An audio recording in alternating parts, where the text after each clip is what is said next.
अध्याय 22. श्री गणेशाय नमः. नमो सरस्वते. या जीवीच्या चैतन्य शक्ते जो जीव भक्ती देत द्रुप होते त्यालाच एकूय कळते तादात्म्य बहु की. जीव शिव दोन तत्व ते पावता एकत्व त्यावेळी पावे महत्व ही देवकुळी हो. जीव शिव हे दोन तत्व एक झाल्याशिवाय त्याचं महत्व कळत नाही या देहाला. जीव हा देही आला पाहुणा तो जाणार ती निश्चितच जाणार. ती असेपर्यंतची चेतना संचरत से की. हा जीव या देहामध्ये पाहुणा म्हणून आला आणि तो एक दिवस जाणार आहे. तोपर्यंत जो तो पाहुणा आहे तोपर्यंतच या शरीरामध्ये आपली चेतना आहे.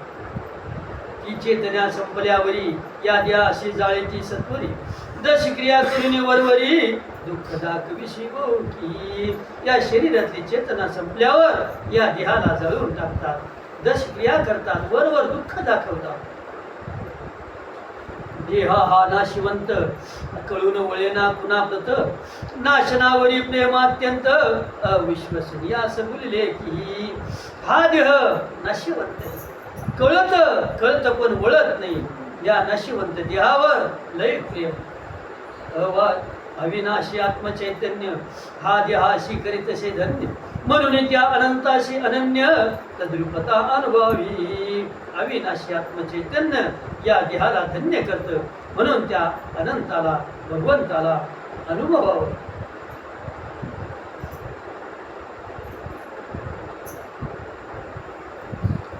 मालिकेची शेवटी मदालस आहे. ती मदालसाला बाळ होते आणि ती मदालसा तिच्या मुलाला गाणं. आदि नाशिवंत मलमूत्राचा बांधा. बाळाला गाणं. वरी चर्म घातले रे दुर्गंधी तुम्ही कीटकांचा सांधा. रव रव दुर्गंधी रे.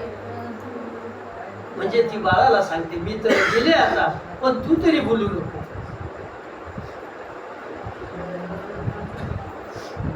जन्म मरणातून व्हावया मुक्त लाभला असे देह धूर्त. परिमाया प्रपंची भूल पडत अज्ञान जीवाला ही. या जन्म मरणातून मुक्त व्हायला हा देह मायेच्या प्रपंचामध्ये बुडून जातो आणि अज्ञानपणामध्ये जीव जगी दृश्यमान जे ते अशाश्वत यथा काळी नष्ट होत परंतु त्यावरी अतिप्रीत जीव करत तसे हो. जे जे जगात दिसतं ते अशाश्वत आहे. अशाश्वत म्हणजे खोटं आहे आणि काही काळानं ते नष्ट होतं आणि त्याच्यावर हा मानव हा जीव खूप प्रेम करतो. माझे घर माझे वावर माझी बायको माझे पोरं कुडीतून जीव गेल्यावर सांगा कोण येईल का. मनुष्य हा जीव माझं घर माझी बायको माझे वावर माझे पोरं सारं माझं करत कुडीतून जीव गेल्यावर कुणी आहे का. जीव गेल्यावर कुडीतुनी करजोडा ही टाकती तोडूनी मग माया जोडीली का जीवा जाळूनी ही दुःखदायी ठरे की. जीव गेल्यावर या कुडीतून करजोडा सुद्धा तोडून टाकतात. मग माया गेल्यानंतर या जीवाला जाळून टाकतात. तो मायेचा आंधळा व्यवहार सोडा वाटेना मरेस्तवर. जीव अटकतो ना जाई सत्वर झटकी येती बहु की. हा जो संसाराचा व्यवहार आहे मायेचा हा व्यवहार आंधळा आहे. मरेपर्यंत सोडू असं वाटत नाही. जीव अटकतो आणि जीव जात नाही. झटके येते तरी जीव जात नाही. जीव मग निविता निघेना अवयव साथ देईना अंथरुणावरी मरण यातना भोगी तसे बहु की. जीव निघता निघेना अवयव हात पायाला अवयव सोडता सोडीना अंतरुणावर मरण यातना भोगतो. याकरिता नामस्मरण नित्य घडावे जीवाकडून म्हणून घडावे आत्मजागरण सतत न विसर पडता हो. तर याकरिता सतत नामस्मरण करावं. या जीवाकडून सतत नामस्मरण घडलं पाहिजे आणि आत्मजागरण केलं पाहिजे. सतत विसर नाही पडला पाहिजे. आत्मजागरण काय संसारात राहून मनातून का होईना आत्म्याला जागृत ठेवलं पाहिजे. रामकृष्ण आहे कुठल्या का देवाचं काहीतरी मनातले मनात होईना. तो जीवनामी गुंतला प्रपंचातून मुक्त झाला, मृत्यूची भीती नसे त्याला. श्रोते सज्जन हो, जो जीव या नामात गुंतला, जो जीव या नामात गुंतला आणि प्रपंचातून मुक्त झाला, मृत्यूची भीती नाही राहत. मायाधीन जीवाकडून घडावे काही पुण्य निदान, म्हणून हे व्रत उद्यापन संत सज्जन सांगती. या मायेच्या अधीन झालेल्या जीवाकडून काहीतरी पुण्य घडावं, व्रत घडावं, उद्यापन घडावं म्हणून संत लोक सज्जनांना सांगत असतात. लिहिल्या गेले जे शास्त्र पुराण त्यावरी श्रद्धा ठेवून करिता शुद्ध आचरण सद्गती प्राप्त होत असे. जे शास्त्र लिहिले गेले पुराण त्याच्यावर श्रद्धा ठेवावं, ऐकावं आणि शुद्ध आचरण करावं, त्याने सद्गती प्राप्त होते. घडू नये पापाचरण हे सांगती शास्त्र परिपूर्ण, अविश्वास करिता जन अधोगती पावती. पाप घडू नये म्हणून हे शास्त्र सांगतं, शास्त्र सावध करतं. अविश्वासी जन अधोगतीला जातात. पूजा व्रत तीर्थाटन अंधश्रद्धा म्हणती जन, विकल्प द्यावा तो हाकलून मनातून सत्वरी. पूजा व्रत तीर्थाटन काही काही लोक म्हणतात अरे अंधश्रद्धा आहे, कशाचा देव आहे म्हणून कोणी काही का म्हणेना. तो विकल्प ते आपल्या मनात धरू नये, ते मनातून काढून टाकावे. सत्य संकल्पना ठेवावी, असत्य माया प्रयत्न त्यागावी, दून आत्मजागरणी लावावी. श्रोते सज्जन हो, सत्याची संकल्पना ठेवावं आणि असत्य ही माया आहे ती तिचा त्याग करावा आणि मनामध्ये जागरणाची धून सतत चालू केली. प्राप्त होता अधिक मास, महत्व द्यावे शुद्धाचरणास, व्रत नियम लावावे जीवास. पुरुषोत्तमापासून की अधिक मास आल्यानंतर त्या अधिक मासाला महत्व द्यावं आणि शुद्ध आचरण करावं. व्रत नियम त्याला आपला जीव त्या व्रताला लावावा, पुरुषोत्तमाजवळ लावावा. मागील अध्यानुसंधान प्रेतत्व निवारिले धर्म शर्म्यान, आपल्या पुण्य समय आचरणान श्रोते सज्जन हो. त्यातील तत्व प्रामुख्याने अभ्यासावे साधकाने, कथा वागत्या अनुषंगाने तत्वविशारद कराया कचिला हो. म्हणून कथा भाग दुय्यम, भक्ती नेम प्रमुख परम, शुद्ध आचरण जे उत्तमोत्तम आचरणे आणावे. जे शुद्ध आहे, शुद्ध आचरणे ते मनात आणावं. जे ऐकल्यानंतर जे आपल्या बुद्धीच्या आत आहे ते करावं. वाल्मिकी ऋषी दृढ धन्व्याशी सांगती सत्पुण्य कर्माशी, श्रीहरीने जे कथिले पद्मेशी पद्मपुराणात. तर वाल्मिकी ऋषीनं दृढ धन्व्याला जे सत्पुण्य कर्म हे सांगितलं तेच हरीनं नारायणानं लक्ष्मीला सांगितलं. कुठे? पद्मपुराणामध्ये. अधिक मासात स्नान महती, त्याने जीव कैसे उद्धरती, तो इतिहास पुन्हा कथिती मूढ जड जीवासी. अधिक मासामध्ये स्नानाची महती आणि जीव कसा उद्धरून जातो तो इतिहास पुन्हा कथन करतायत. पूर्वी मारवाड देशा माझी, विप्रदास नामे ब्राह्मण विराजी, गोकर्ण पर्वत वनराजी, शिवपुरी नगरी असे की. पूर्वी मारवाड देशामध्ये विप्रदास नावाचा ब्राह्मण विराज तिथं राहतो आणि तिथं गोकर्ण पर्वताची वनराजी होती आणि शिवपुरी अशी नगरी होती. येथे शिवशंकराचे देवालय, भक्तजनाचे असे वलय, शिवपूजनात घालविती वय, समग्र जीव ते की. तर त्या शिवपुरीमध्ये महादेवाचे देवालय होते आणि भक्तजनांचं सतत वलय असायचं. वलय म्हणजे सतत तिथे भक्त आणि शिवपूजनात आपलं वय घालायचे. विप्रदास नामे वेदशास्त्री, विप्रदासी त्याची असे श्री, ख्याती पसरली त्यांची सर्वत्री, शुद्ध आचरणाने बहुकी. विप्रदास नावाचा ब्राह्मण वेदशास्त्री होता आणि विप्रदासी त्याची पत्नी होती. दोघांची ख्याती या साऱ्या जिकडे तिकडे पसरली. का? शुद्ध आचरणामुळे. शिवशंकराशी सर्वदा ती पूजत असे अवेदा, भोगी तसे आत्मनंदा, सदाचरणे बहुकी. तर ती शंकराला सतत भजायची, पूजन करायची. अभेदा म्हणजे भेद मानत नव्हती देवामध्ये. सर्व जन तिचे आचरण करिता तिला अनुसरून, ऐशे करिता सहजतेनं अधिक मास पातला.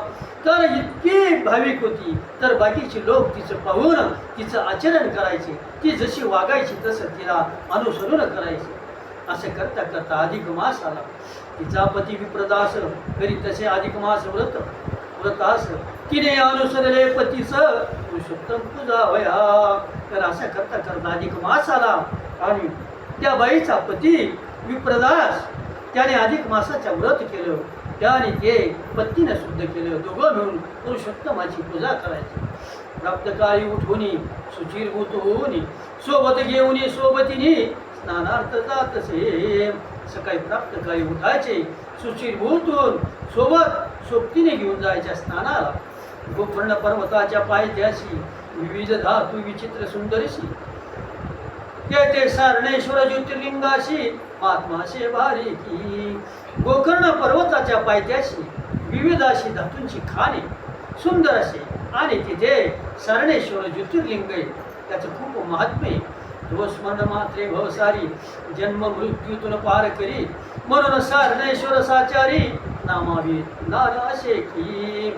तर त्या सारणेश्वराचं ज्योतिर्लिंगाचं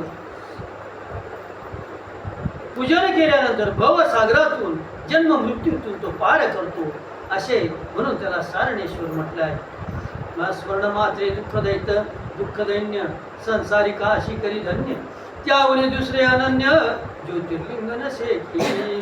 त्याचं स्मरण केल्यास नंतर दुःख दैन्य संसारिकाला धन्य करतात आणि असं दुसरं ज्योतिर्लिंग नाही. त्या सारणेश्वरा समीप गोकर्णे नामे गंगा अमुक, जेच्या स्नाने सर्व पाप विनाश पावती. त्या सारणेश्वराच्या जवळ गोकर्णे नावाची गंगा तिचं आहे. तिच्या स्नानाने सर्व पाप विनाश पावतात. त्या ज्योतिर्लिंगाची पूजन, गंगा नदीचे स्नान भक्तजनांना अनुग्रह देऊन विप्रदास नांदचे. तर त्या ज्योतिर्लिंगाचे पूजन, गंगा नदीचं स्नान आणि साऱ्या भक्तांना अनुग्रह देऊन तो विप्रदास तिथे नांदायचा. गंगा तिरी करिता करिता वसती विविध पापे नाशती, आदी व्याधी लोप पावती सारणेश्वर कृपेने. गंगा तिरी जर थोडीशी कवेना वस्ती जर केली तर पापाचा नाश होतो, आधी व्याधी लोप पावतात. यात पातला अधिक मास आधी महत्व गंगा स्नानास, तो करीत असे नित्यव्रतास पुरुषोत्तमाच्या भोवकी. या असं करता करता तिथं मग अधिक महिना आला आणि त्याच्यामध्ये अजून महत्व गंगा स्नानाला. नित्यव्रत पुरुषोत्तमाचे आयशा त्या पावन गंगे माझी विप्रदास श्री सहस्ताना विराजी, तेने होऊन पुरुषोत्तम राजी पुण्य संचते जोडिले. अशा पावन गंगेमध्ये विप्रदास आपल्या पत्नीसह स्नान करायचा आणि पुरुषोत्तमाला राजी करायचा आणि पुण्याचं संचित जोडायचा. यथा बुद्धी विप्रदासे गोकर्ण तरी शिव सहवासे, उद्यापन पूर्ण केलेसे अधिक महिन्यात. यथा बुद्धीनं विप्रदासानं गोकर्ण तीरावर महादेवाच्या सहवासात उद्यापन केलं अधिक महिन्यात. सदाचार संपन्न ब्राह्मण जोडपे तुझा विधान केले संक्षेपे, दान देऊनी पूजिले हुरूपे त्या ब्राह्मण जोडप्याशी. सदाचार संपन्न, सदाचाराने संपन्न असं ब्राह्मणाचं जोडगं पूजा केली, दान दिलं आणि पूजन कसं केलं हुरूपे म्हणजे आनंदाने त्या ब्राह्मण जोडप्या. वस्त्र अलंकार दक्षिणा देऊनी तो शिविले त्यांना, हात जोडून या प्रार्थना केली अतिश्रद्धेने. त्या ब्राह्मणाच्या जोडप्याला वस्त्र अलंकार दिली, दक्षिणा दिली आणि त्यांना आनंदित केलं आणि हात जोडून प्रार्थना केली श्रद्धेने. म्हणे माझी वस स्वल्प सेवा मान्य करावी ब्राह्मण देवा, द्यावा मज पुण्य ठेवा कृपावंत होनी. म्हणे ब्राह्मण देवा माझी स्वल्प सेवा, स्वल्प म्हणजे जराशी छोटीशी स्वल्प सेवा तुम्ही स्वीकार करा आणि मला पुण्याचा ठेवा होण्यासाठी कृपावंत व्हा. ऐकून विप्रदासाचे वचन संतोषले ब्राह्मणाचे जोडके पूर्ण, दिला आशीर्वाद संपूर्ण व्रत उद्यापने त्या. असं ऐकून विप्रदासाचे वचन त्या जोडपं आनंदित झालं, आशीर्वाद दिला. त्या विप्रदास श्री सहवर्तमान आपल्या घराशी येताना रस्त्यानं 700 प्रेत आडवे होऊन वाट रुदन करती की.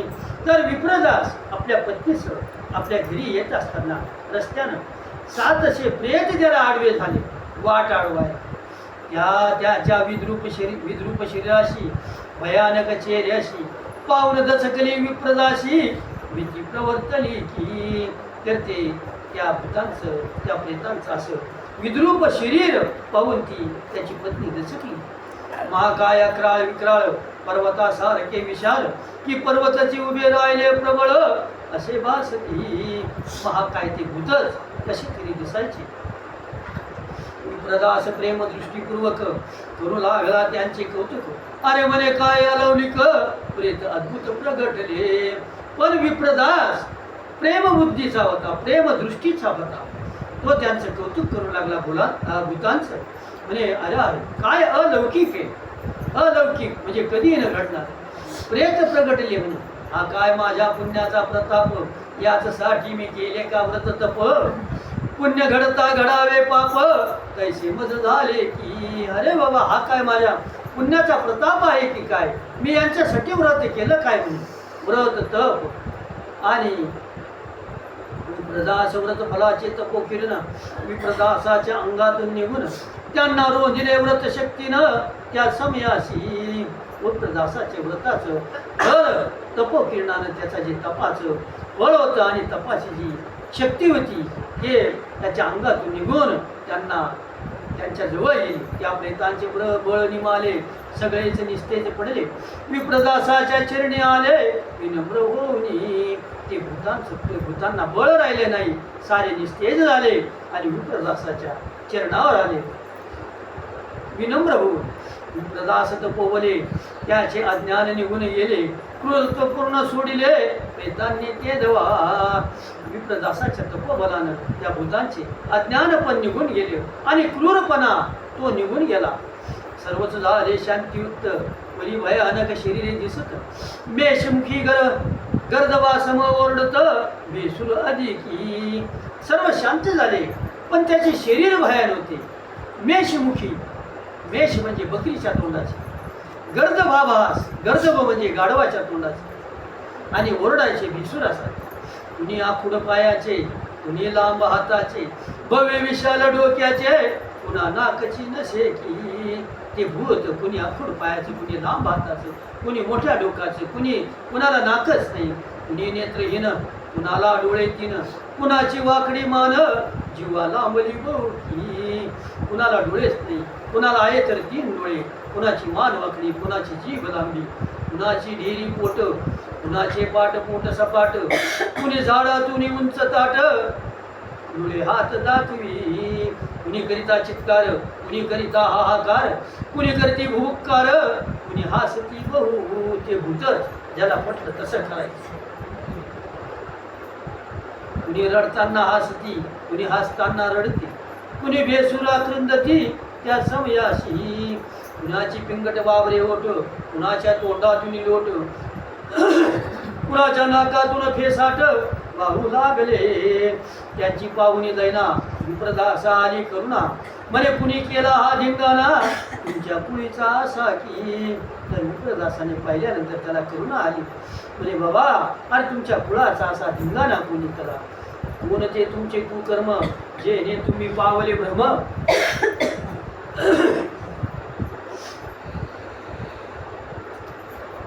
तेव्हा होऊन ते विनम्र बोलू लागले. मग ते प्रेत सारे बोलू लागले विनम्र होऊन.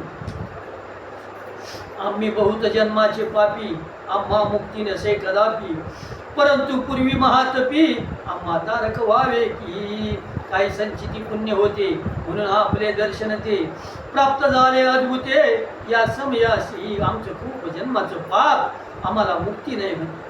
पण तुम्ही महातपी तारक म्हणून आले आणि आमचं संचित म्हणून आपलं दर्शन झालं. तेव्हा विप्रदास म्हणाला अधिक मासातील स्नानाला पुण्यप्रभाव जो प्राप्त झाला तो तुम्हाशी देतो मी. तेव्हा ब्राह्मण म्हणाला की अधिक मासातील मी जे स्नान केलं त्या पुण्याचा प्रभाव मला प्राप्त झाला तो मी तुम्हाला. माझ्या 7 दिवसाचे स्नान त्याचे जे प्राप्त झाले पुण्य ते तुम्हा सातशे प्रेतांना दान मी ते तसे पाकी. माझ्या 7 दिवसाचं स्नान केलं त्याचे जे मला पुण्य प्राप्त झालं ते तुम्हा 700 प्रेतांना दान करतो.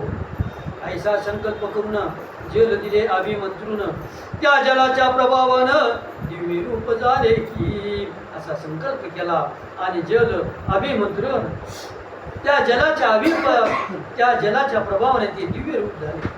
विनष्ट झाले प्रेतत्व पूर्ण त्यांना प्राप्त झाले देवपण. न्यावया आले हो विमान स्वर्गाहून पाकी. विनष्ट झाले प्रेतत्व चालले गेलं आणि त्यांना देवपण आलं, त्यांना विमान आलं स्वर्गाहून. फक्त 7 दिवसाचे स्नाना एवढे पुण्य असे हो गहना. धन्य धन्य हा अधिक महिना स्नान पुण्यदायकी. 7 दिवसाचं महत्व स्नानाचं एवढं गहन आहे तर हा धन्य असा अधिक महिना स्नानाचा पुण्यदायी. विप्रदासाचे करुणी पूजन 700 प्रेत गेले स्वर्गी निघून. विप्रदासी म्हणे प्रसन्न पुरुषोत्तम झाला की. विप्रदासाचे पूजन करून 700 प्रेत स्वर्गात निघून गेले आणि विप्रदास म्हणे पुरुषोत्तम प्रसन्न झाला. येदवा तो पाहुणे नवलाव पुरुषोत्तमावरी जडला भाव. धन्य धन्य पुरुषोत्तमाची माव मुलुकी असे की. ते नवलाय पाहून पुरुषोत्तमावर त्या ब्राह्मणाचा भाव जडला आणि धन्य म्हणे पुरुषोत्तमाची कला. श्रीहरी वदले पद्मेशी एका स्नानाही लाभे पुण्यराशी. कथितो त्या कथनाशी हे श्रवण करावे. सौराष्ट्र देशात सुख संपन्न सोम शर्मा नामे ब्राह्मण प्रभास नगरा लागून वस्ती करून असे की. तर सौराष्ट्र देशामध्ये सुख संपन्न असा सोम नावाचा ब्राह्मण होता आणि प्रभात नगर होतं, तिथं वस्ती करायला. अधिक मास प्राप्त होता पुण्यकर्मे बहु आचरता. स्नानादी पुण्य लाभता कृतार्थ झाला की. अधिक महिना होता, खूप पुण्य आचरण करायचा, स्नान करायचा, पुण्य लाभायचं आणि कृतार्थ झाला. कोणी एक दिवशी प्राप्त काळास निघता असता मंगल स्नानास राक्षसाने रोजले त्यास रस्त्यामध्ये की. एक दिवशी सकाळच्या वेळा आंघोळीला निघाला मंगल स्नानाला सकाळच्या वेळा ब्रह्ममुहूर्तावर. तर रस्त्यात त्याला एक राक्षस भेटला. त्याचे पर्वतकाय शरीर पिंगट वर्ण अतिक्रूर अत्यंत वक्र भ्रुकुटी भेसुर बाळी शिंदिरी पट्टा की. भव्य मुख पसरुनी विक्राळ जेव्हा बाहेर डोंबून बाबल्या होटाचा लांबकानी अंगी धाव पाहत असे. तर तो राक्षस त्याच्या अंगावर धाव पाहतो. पर्वतदया समान नकपुड्या झाडावरती मारी तसे उड्या. अकराळ विक्राळ जाड्या करकरा वाजू लागला. ऐसा तो राक्षस अचानक उभा राहिला भयानक. सोम शर्म्याशी पडला झाक त्याचे स्वरूप पाहता की. तर तो धावल्यानंतर सोम शर्म्याला धाक पडला त्याचं स्वरूप पाहिल्यानंतर. सोम शर्मा अंत्यकरणी दावा करू लागला त्या क्षणी. तेव्हा त्याच्या अंगातून दिवतेज प्रगटले. तो सोमशरणा अंतकरणामध्ये भगवंताचा धावा करू लागला तेव्हा त्याच्या अंगातून दिव्य असं तेज प्रगट झालं. या तेजस्वी किरणांनी तो राक्षस निस्तेज होऊन विकलांग झाला अवनी क्षण मात्रात. तर त्या ब्राह्मणाच्या अंगातून जे तेज निघालं त्या किरणांनी तो राक्षस निस्तेज झाला, विकलांग झाला, अपंग झाला. राक्षस आला शरण म्हणे मला नेई रे उद्धरून. मी महापापी असे दारुण दुःखदायक जीवाचा. राक्षस शरण आला म्हणे बाबा मला उद्धार कर, मी पापी आहे. जीवाच्या हत्या करुनी मी प्रवर्तलो भुवनी. तरी आपुल्या अंतकरणी दया येऊ द्यावा की. मी बऱ्याच जीवांच्या हत्या केल्या आणि मी या भूमीवर प्रवर्तलो पण आपल्या अंतकरणामध्ये दया येऊ द्या. हे त्याचे ऐकून वचन सोम शर्मा झाला प्रसन्न. म्हणे एक दिवसाचे पुण्यधन द्यावे या राक्षसाची. त्याचे वचन ऐकून सोम शर्मा प्रसन्न झाला. म्हणजे बाबा एक दिवसाचे पुण्य याला द्यावं. जल हातामध्ये घेऊन म्हणे मी अधिक मासा लागून जे पुण्य केले आवनी त्याचा राक्षस उद्धारावा. आता तो पाणी घेतलं, संकल्प केला आणि म्हणजे अधिक मासात मी जे पुण्य केलं या धर्तीवर त्याच्याने हा राक्षस उद्धरून जावा. माझ्या एक दिवसाचे पुण्य स्नान पुण्य लाभून हा वावा धन्य. पुरुषोत्तमा घे दाव अनन्य या राक्षसासाठी. माझ्या एक दिवसाच्या स्नानाचं पुण्य लाभून हा धन्य व्हावा. ऐशी म्हणताच तात्काळ हाती पडता त्याच्या जल. दिव्य रूप राक्षस उज्ज्वल मला त्या सभेशी. असे म्हणतात लगेच ते हातातून पाणी पडता बरोबर तो राक्षस उज्ज्वल झाला, दिव्य रूप झाला. ते स्वरूप पाहुनी राक्षस आला लोटांगणी. मरे धन्य तुमची करणी सोम शर्मा असे हो. तो देव रूपात झाला आणि राक्षस लोटांगण घालू लागला आणि म्हणे धन्य तुमची करणी.